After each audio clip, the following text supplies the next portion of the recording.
When I think back on older and classic Star Wars titles, my mind thinks of many great games. I spent a lot of time with Jedi Academy when it first came out, and while I remember enjoying the story and music, it was the gameplay and campaign that really gave me that classic Star Wars feel. Since the game just got ported to the Switch and PS4, I wanted to take a quick look at the port. Last year we got the surprise announcement that both Jedi Academy and Jedi Outcast were being ported to PS4 and Switch. These ports are just that, ports, and they're not reimagined versions of the games, so don't expect these games to really fully function like a modern day title. With that, the Outcast port did feel like a mixed bag. The shooting felt off, dated, and needed more refinement, but the lightsaber combat was fun. But with Jedi Outcast, you need to get through a large chunk of the game until you earned your lightsaber, and that put the lackluster shooting on display since that was all you had for your first few missions. Also, the Outcast port lacked the fun multiplayer that was in the original game.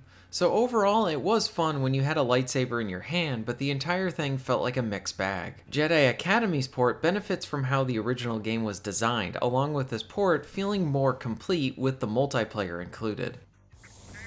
No wonder I was supposed to wait for Kyle. It's the Empire.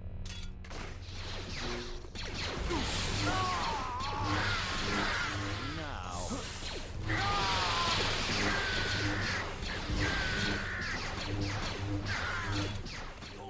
While Academy does not offer improved shooting, the game starts you out with a lightsaber, so you do not need to wait for it now. This area of the game does not feel old. It feels great to get into lightsaber duels along with slashing at enemies and droids.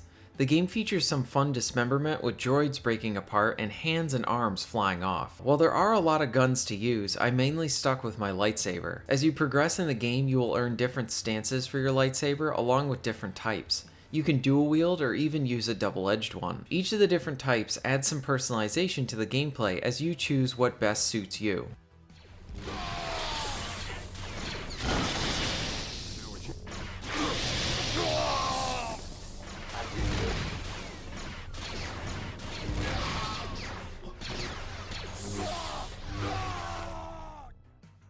You have a variety of force powers to use as well. You can use force push, pull, and some of the more fun ones like force lightning. As you progress in the story mode, you will be able to customize how your Jedi develops with what powers you learn to enhance. You are free to create a mix of light and dark force powers. The campaign offers a level selector that will give you a group of missions to do at once, and you can choose what order you want to tackle them in. The levels are more direct than they were in Jedi Outcast, so this means more action and less wandering around trying to find that one switch that really blends in with the background. The campaign moves at a brisk pace and it's a lot of fun. From the upgrades to the choice that happens later in the story mode, there's some replay value with just the campaign. But you also have the multiplayer as well. This provides a bunch of different modes to play and it has two options, matchmaking and playing offline against bots. I love that they included the bots from the original game. The one downside to the multiplayer is how you cannot create a private room and then just play against the bots with friends. I would love to see this patched in the future. Another downside was how the game would crash when I tried to load up some of the matchmaking multiplayer levels.